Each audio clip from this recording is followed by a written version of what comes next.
அன்பு தேவனுடைய பிள்ளைகளுக்கு கர்த்தருடைய நாமத்தில் அன்பின் வாழ்த்துக்கள். மனிதனுக்கு பிடித்த ஜந்துக்கள் இந்த உலகத்தில் அநேகம் இருந்தாலும் பிடிக்காத ஜந்துக்களும் சில ஜந்துக்கள் உண்டு. தேவனாகிய கர்த்தர் சில ஜந்துக்கள் மனிதனுக்கு அது அசுத்தமாக இருக்கும் என்று சொல்லுகிறார். வாங்க சில வசனத்தை வாசிக்கலாம்.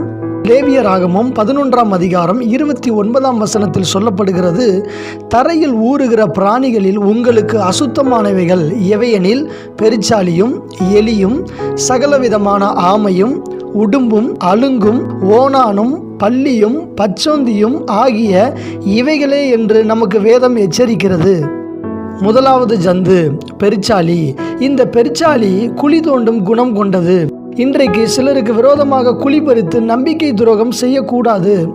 எந்த கணவனும் மனைவிக்கு துரோகம் செய்யக்கூடாது. மல்கியா 2ஆம் அதிகாரம் 14ஆம் வசனத்தில் சொல்லப்படுகிறது, உன் தோழியும் உன் உடன்படிக்கையின் மனைவியும் ஆகிய அவளுக்கு நீ துரோகம் பண்ணினாயே என்று எச்சரிக்கிறது. புதிய ஏற்பாட்டில் ஒருவன் எப்படிப்பட்ட துரோகத்தை செய்தான் என்று பாருங்கள். அவன்தான் இயேசுவை காட்டிக் கொடுத்த யூதாஸ் என்பவன். சத்திய வார்த்தையை நல்லா கவனிங்க. இயேசு கிறிஸ்து சொன்னார், நாமே தேவாலயம் என்று. அப்போ நாம் தான் மணவாட்டி, இயேசு கிறிஸ்து மணவாளன். மணவாளனாகிய இயேசு கிறிஸ்துவை துரோகியாகிய யூதாஸ் என்கிற மணவாட்டி கிறிஸ்துவை பணத்திற்காக காட்டி கொடுத்தான். மனிதன் எதை விதைக்கிறானோ அதையே அறுப்பான் என்று வேதம் சொல்லுகிறபடி யாரையும் விரோதமாக காட்டி கொடுத்து பெருச்சாலியைப் போல குழி தோண்டினால் அவன் வெட்டின குழியில் தானே விழுவான். இரண்டாவது ஜந்து எலி. எலிக்கு விதைப்பும் இல்லை அறுப்பும் இல்லை. எலியிடம் திருட்டு குணம் உள்ளது. யோவான் 10ஆம் அதிகாரம் 10ஆம் வசனத்தில் சொல்லப்படுகிறபடி, திருடன் திருடவும் கொல்லவும் அழிக்கவும் வருகிறானே அன்றி வேறொன்றுக்கும் வரான் என்று வேதம் சொல்லுகிறது. இன்றைக்கு பிசாசு நம்முடைய உழைப்பையும் சமாதானத்தையும் சந்தோஷத்தையும் ஏன் நம்முடைய ஆத்மாவையும் திருடுகிறான். நம்முடைய வீட்டில் அநேக பொருட்களை சேதப்படுத்துகிறதும் இந்த எலிதான். அதே போல பிசாசும் நம்முடைய ஆவிக்குரிய ஜீவியத்தை சேதப்படுத்துகிறான். அப்போஸ்தலனாகிய பவுலுக்கு சத்துரு சேதத்தை கொண்டு வர நினைத்தாலும் கப்பல் சேதமே அல்லாமல் பவுலுக்கு பிராண சேதம் தேவன் வரவிடவில்லை. மூன்றாவது ஜந்து சகலவிதமான ஆமை. ஏன் வேதம் சகலவிதமான ஆமை என்று சொல்லுகிறது என்றால், ஆமைகளில் அநேக ஆமைகள் உண்டு. அதில் நட்சத்திர ஆமைகளும் இருக்கிறது. ஆமை சோம்பேறித்தனமானது. தண்ணீரில் மட்டும் வேகம் கூட்டும், அதாவது தன்னுடைய காரியத்திற்கு மட்டும் வேகம் கூட்டக்கூடியது. வசனம் சொல்லுகிறது, சோம்பேறி குளிர்கிறதென்று உளமாட்டான். காலையில் உன் விதையை விதை, மாலையில் உன் கையை நெகிழ விடாதே என்று வேதம் சொல்லுகிறது. தேவனை எப்போது வேண்டுமானாலும் தேடலாம், ஆனால் அதிகாலையில் தேடும்போதுதான் தேவனை நாம் ஆவியில் கண்டடைய முடியும்.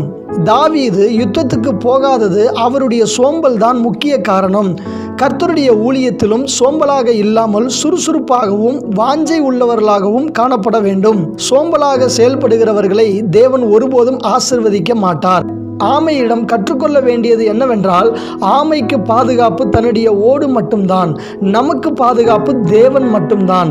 ஆமை தனக்கு பாதுகாப்பான ஓட்டை தூக்கி சுமப்பது போல நமக்கு பாதுகாப்பாகவும் கேடகமாகவும் இருக்கிற நம்முடைய ஆண்டவரை நம் இருதயத்தில் சுமக்க வேண்டும். நான்காவது ஜந்து உடும்பு. உடும்பை எவ்வளவு அடித்தாலும் சாகாது. உடும்பு பிடிவாதம் பிடித்த ஒரு பிராணி. அந்நாட்களில் திருடர்கள் இந்த உடும்பை முன்பாக ஏறவிட்டு பின்பாக கயிறை கட்டி திருடர்கள் ஏறுவார்கள். கிறிஸ்தவ ஜீவியத்தில் சிலர் பரிசேயர் சதுசேயர் போல வசனத்தில் பிடிவாதம் பிடிப்பார்கள். எல்லா வாதத்திற்கும் மருந்து உண்டு, ஆனால் பிடிவாதத்திற்கு எந்த மருந்தும் இல்லை. நல்ல காரியத்திற்காக உங்கள் பிடிவாதத்தை காட்டுங்கள். கலாத்தியர் 4ஆம் அதிகாரம் 18ஆம் வசனத்தில் சொல்லப்படுகிறது, நல் விஷயத்தில் வைராக்கியம் பாராட்டுவது நல்லதுதான். அதனால்தான் ராம் முழுவதும் யாக்கோபு போல நாம் அவருடைய பாதத்தை பிடித்து பிடிவாதத்துடன் ஜெபிக்கலாம். அப்போதுதான் ஆசீர்வாதத்தை பெறுவோம். ஐந்தாவது ஜந்து அலுங்கு. அலுங்கு என்றால் நத்தையை குறிக்கிறது. நத்தை ஒரு தொட்டா சினிங்கி. அது தனக்கு ஒரு பிரச்சனை வந்துவிட்டால் உடனே தன்னுடைய உடலை உள்ளே இழுத்து கொள்ளும். நத்தை ஒரு மூலையில் இருக்கக்கூடிய ஒரு ஜந்து. நாமும் சோர்வு வந்துவிட்டால் எலியாவை போல பயந்தும் கவலைப்பட்டும் நத்தையை போல மூலையில் உட்கார்ந்து விடக்கூடாது. அதே போல நத்தை தன்னுடைய உடலை தொடவிடாது. ஒரு விசுவாசி தவறு செய்தால் நாம் அடிக்க முடியாது, ஆனால் வசனம் என்கிற வார்த்தையை சொல்லி திருத்தலாம். கோழி மிதிச்சு குஞ்சு சாகாது. கோழி என்பது போதகர், குஞ்சு என்பது விசுவாசிகளை குறிக்கிறது. பேதுருவின் பிரசங்கத்தை கேட்டு அநேகர் குத்தப்பட்டார்கள். யோபு 6ஆம் அதிகாரம் 24 சொல்லப்படுகிறது, எனக்கு உபதேசம் பண்ணுங்கள், நான் மௌனமாய் இருப்பேன், நான் எதிலே தவறினேனோ அதை எனக்கு தெரியப்படுத்துங்கள் என்று யோபு சொல்லுகிறார். நமக்கு சில நேரம் கடிந்து கொள்ளுதலான உபதேசம் தேவைப்படுகிறது. யோவான் 15:3 சொல்லுகிறது, நான் உங்களுக்கு சொன்ன உபதேசத்தினாலே நீங்கள் இப்பொழுதே சுத்தமாய் இருக்கிறீர்கள் என்று கிறிஸ்து நமக்கு போதித்தார். சில நேரங்களில் அவருடைய கோல் தேற்றுவதற்கு மட்டுமல்ல, அது அடிப்பதற்கும் உதவும். அதனால் தான் வசனம் சொல்லுகிறது, அவருடைய கோலும் தடியும் என்னை தேற்றும் என்று. 6வது ஜந்து ஓணான்.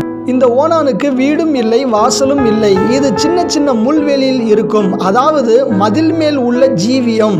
இந்த ஓணானை போல வேலியில் மட்டும் இருக்கக்கூடாது, அதே போல தலைகீழாகவே தன் வாழ்க்கையை நடத்தும். நாமும் இந்த உலக வேலிக்குள்ளேயே இருக்கக்கூடாது, கிறிஸ்துவின் ஜீவியத்தில் இருக்க வேண்டும்.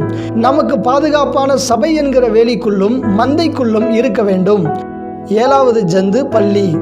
சுவற்றில் இருக்கும் பள்ளி நாக்கில் பசை கொண்ட ஒரு பிராணி. தன் பசிக்காக அநேக பூச்சிகளை மெதுவாக பிடித்து தின்றுவிடும்.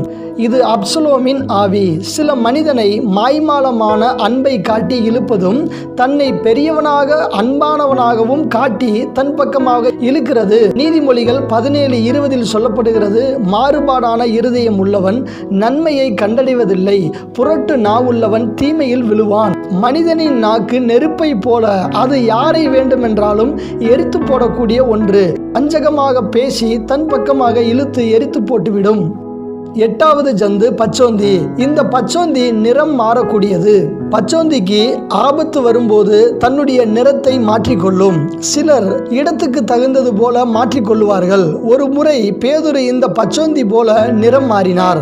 மேலும் பேதுரு அந்தியோகியாவுக்கு வந்தபோது அவன் மேல் குற்றம் சுமந்ததினால் நான் முகமுகமாய் அவனோட எதிர்த்தேன் என்று பவுல் சொல்லுகிறார். கலாத்தியர் 2ஆம் அதிகாரம் 12 எப்படியெனில், யாக்கோபினிடத்திலிருந்து சிலர் வருகிறதற்கு முன்னே அவன் புறஜாதியாருடனே சாப்பிட்டான், அவர்கள் வந்தபோதோ விருத்த சேதனம் உள்ளவர்களுக்கு பயந்து விலகி பிரிந்தான். கலாத்தியர் 2:13 சொல்லப்படுகிறது, மற்ற யூதரும் அவனோடு கூட மாய்மாலம் பண்ணினார்கள், அவர்களுடைய மாய்மாலத்தினாலே பர்னபாவும் இழுப்புண்டான். நாம் எந்த சூழ்நிலையில் இருந்தாலும் ஒரே மாதிரியாக இருக்க வேண்டும். மனிதனுக்காக நிறம் மாறவும் கூடாது. நம்முடைய ஆண்டவராகிய இயேசு கிறிஸ்து நமக்காக பச்சோந்தியை போல நிறம் மாறாமல் சிலுவையை சகித்து நம்மை ரட்சித்தார். ஆமேன்.